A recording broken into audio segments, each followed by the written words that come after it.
आचार्य महाराज, आचार्य विद्यासागर जी महाराज हमेशा हम लोगों से ये कहते हैं कि देखो, किसान कपास उगाता है, कपास को बेचो मत, कपास से धागा बनाओ, धागा को बेचो मत, धागा से कपड़ा बनाओ, कपड़ा बना कपड़े को बेचो नहीं, कपड़े में वैल्यू एडिशन करो, सिलाई कढ़ाई बुनाई, फिर जब वो चीज बहुत मूल्यवान हो जाए तब वह बाहर जाए। तो जितने लोगों ने उस पर काम किया है सबको आजीविका मिलेगी, सबको रोजगार मिलेगा। तो आचार्य महाराज क्या कह रहे हैं, अगर हमें भारत को फिर से सोने की चिड़िया बनाना है तो हमें क्या करना है, जो हमारा रॉ मटेरियल है उसको बेचना नहीं, उस रॉ मटेरियल से उत्पादन करना, जो भी हो सकता है, और उत्पादन जहाँ जहाँ जिस जिस स्तर में उत्पादन होगा उस स्तर में लोगों को रोजगार मिलेगा, आजीविका मिलेगी। ये चीज क्लियर हुई।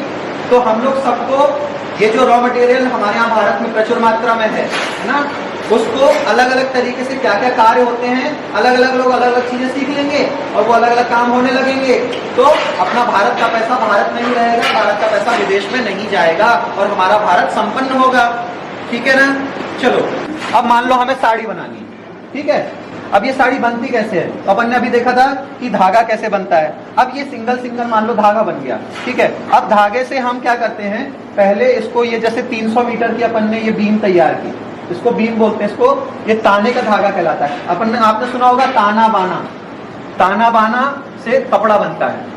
तो ये जो ऐसे सीधे समझ लो ताना हो गया, और ऐसी ऐसी लाइन खींचेगी तो बाना हो गया, और उसको बिल्कुल सटाते जाते हैं। वो जो लकड़ी का हत्था है ना, अभी अपन देखेंगे, उससे सटता जाता है, ऐसे कपड़ा बनता है। बहुत सरल है। कोई भी चीज कठिन अपन को तब तक लगती है जब तक अपन ने उसको सीखा नहीं करना। अगर ये टाइट नहीं होगा ना तो लूज रह जाएगा, फिर लूम पे धागा चलेगा नहीं, टूटेगा बार। ठीक है। ये देखो बहुत सावधानी से कागज वगैरह लगाते हुए, जिससे इसका सही सिस्टम बैठे। कोई भी चीज अगर बीम अच्छी बन गई एक बार, अगर अच्छी बीम बन गई एक बार ना, तो फिर बुनकर को लूम चलाने में दिक्कत नहीं आती, परेशानी नहीं आती। लेकिन अगर बीम में खराबी है तो फिर वो बुनकर को साड़ियाँ निकालने में बहुत दिक्कत आएगी। आचार्य हमेशा कहते हैं कि आप जो भी प्रोडक्शन कर रहे हो इसको इतना अच्छा बनाओ, इतना अच्छा करो कि लोग खुद आपके पास आकर के लेके जाए। ठीक है। तो हमें भी जीवन में ऐसी चीजें सीखनी है, ऐसी स्किल सीखनी है, कला सीखनी है कि हम उसमें महारत हासिल करें, उसमें हम अपना बेस्ट परफॉर्मेंस दें। फिर हमें पैसे की ओर देखने की जरूरत नहीं पड़ेगी, पैसा अपने पास खींचा हुआ है।